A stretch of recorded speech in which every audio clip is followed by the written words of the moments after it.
we've got even more censorship happening. And so I wanted to talk about this, which is Patrick Lawrence. He's one of the Indie Media Award honorees. Well, he's not, but Consortium News is, and this is an exclusive for Consortium News. Patrick is excellent. Indie Media Award honoree. Check out Consortium News. Support them, please.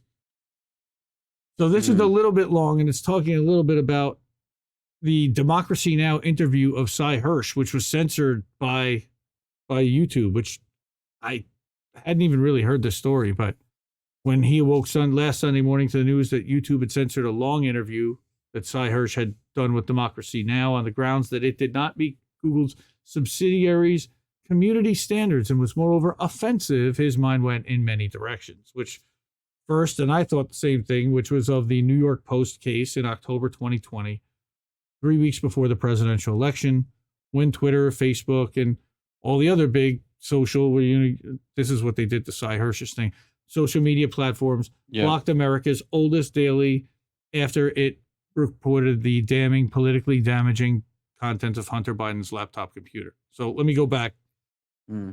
This is what they did to the Seymour Hersh article. Was that they said that they blurred some imagery about 30 seconds into the video in response to a content warning from YouTube that severely limited the reach of this interview. What you see now is an edited version. For the uncensored version of the interview that aired on our show, you have to go to their website, which is, wow. Content.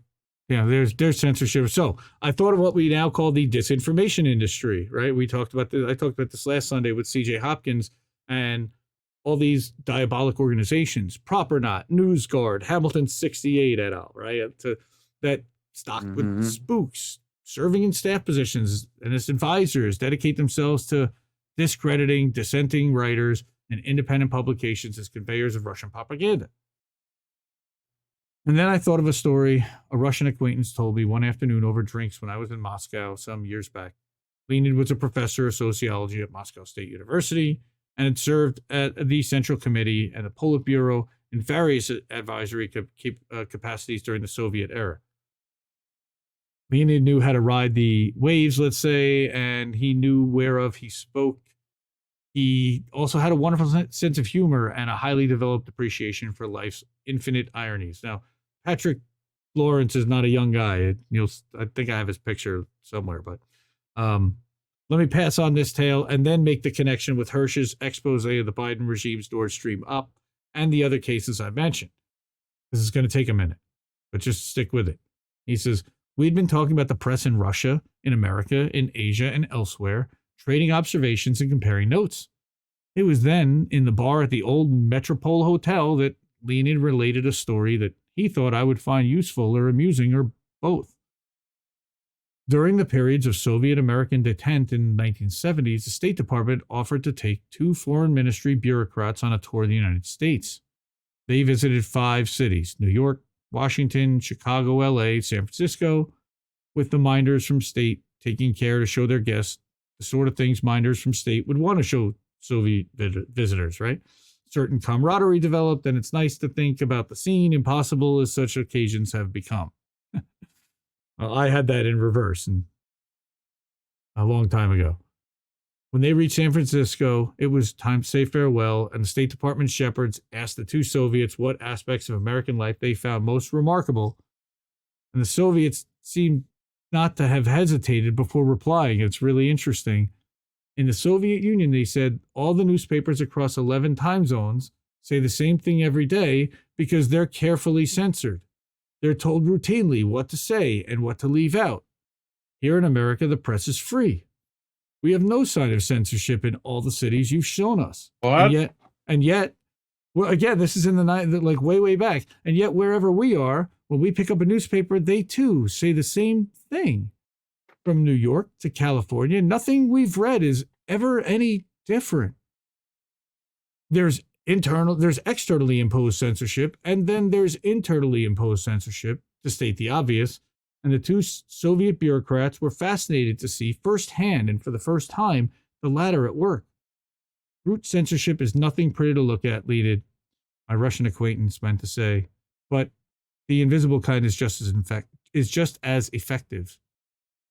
Everyone in mainstream, and we're going to get to my article, mainstream journalism knows where the fence posts are, as I like to put it. And if you spend too much time beyond them, you won't work in mainstream journalism very long, and they will discredit you and smear you and call you a kook and a lunatic.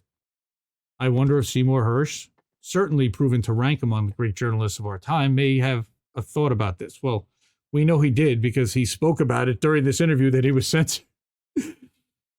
This question of internalized censorship, commonly known as self-censorship, has long fascinated me.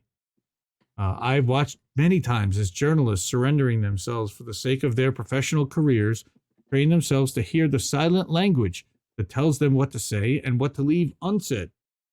And then over time, you find them giving vigorous voice to thoughts and beliefs imposed upon them, absolutely convinced that these are their own thoughts and beliefs and that they've come up by that, they've come by them independently.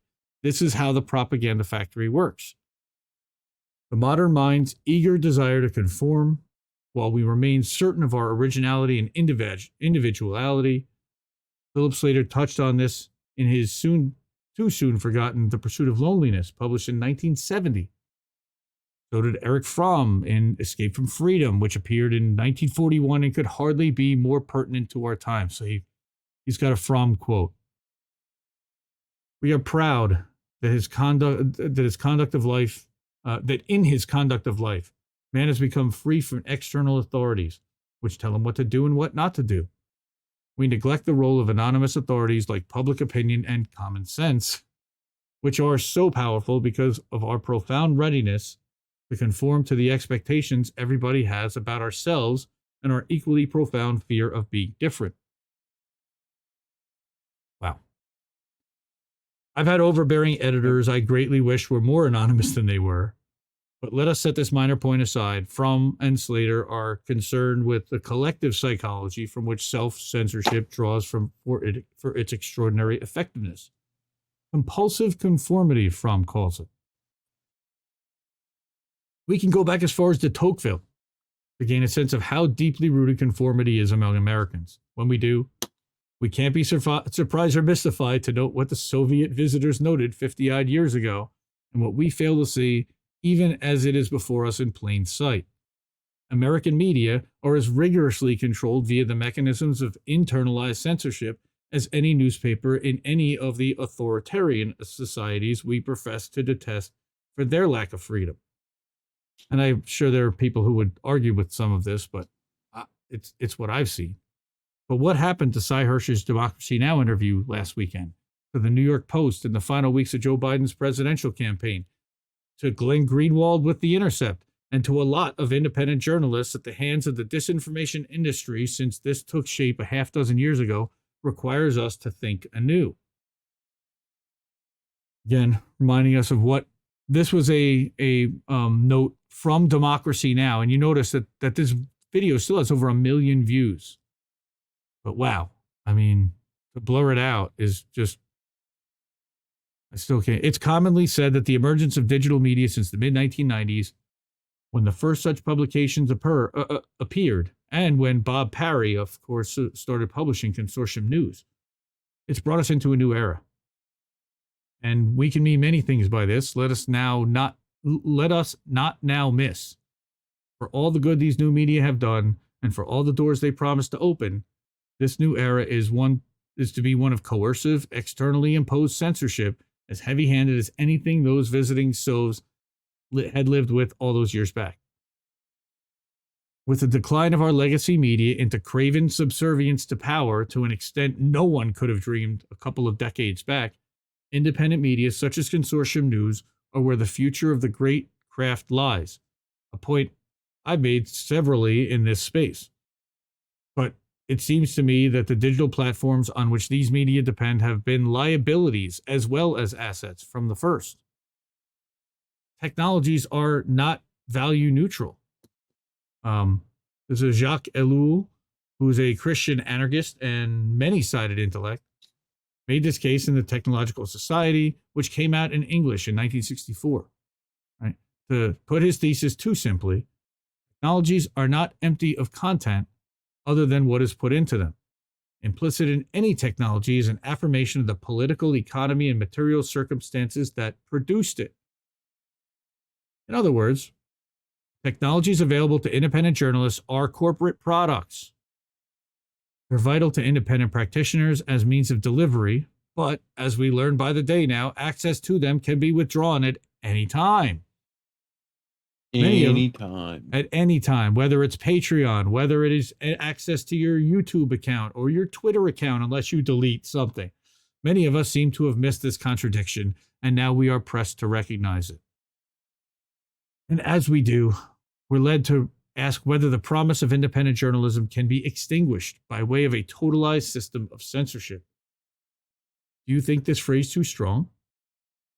Mark Andreessen, who's the founder of Netscape, the web services company, and an influential figure in Silicon Valley, doesn't.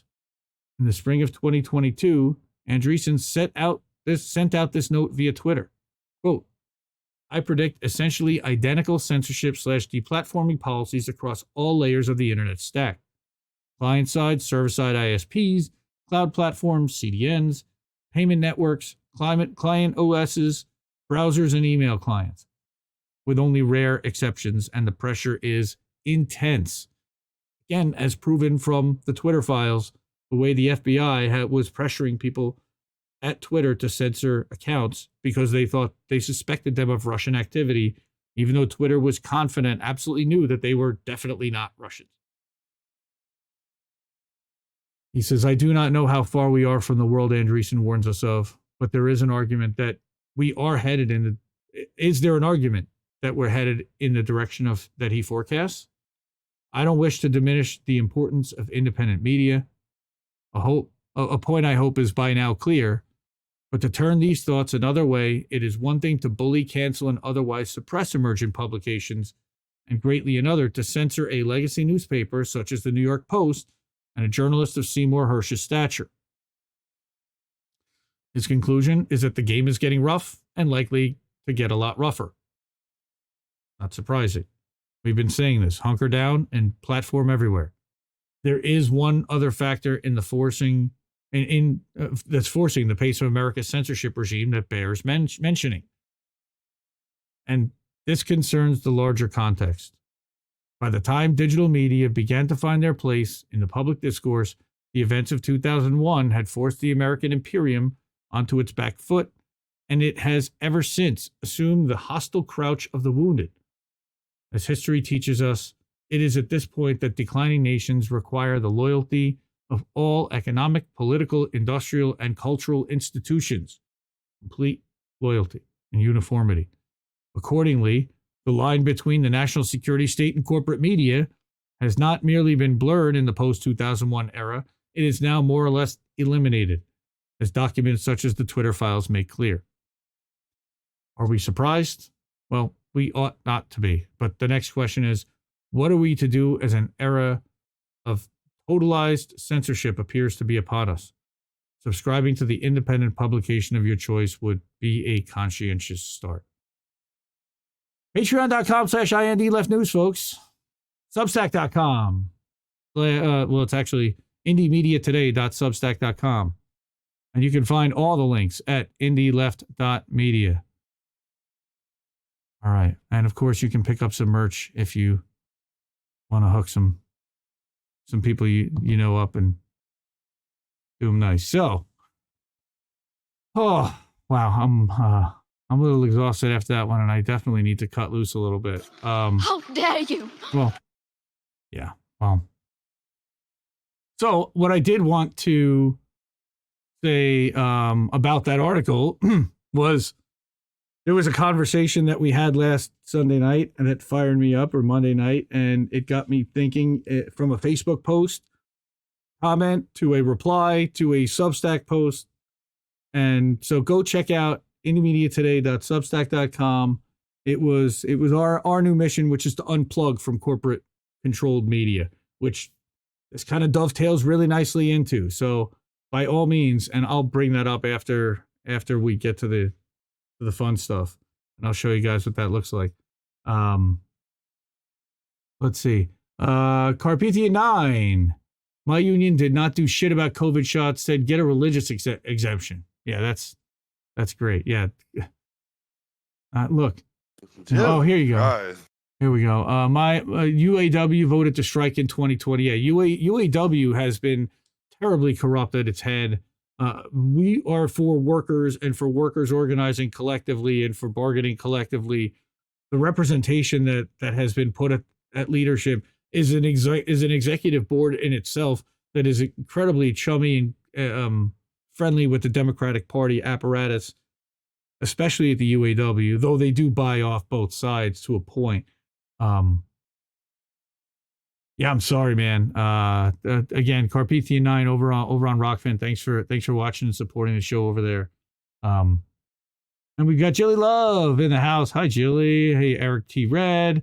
Greg Red. Oh, that's Greg. Greg designed some of the merch, and he's our creative director king over here at INN. So give Greg some love. And subscribe to his channel. He's got a channel too, and he goes live once in a while too. He's doing some fun stuff.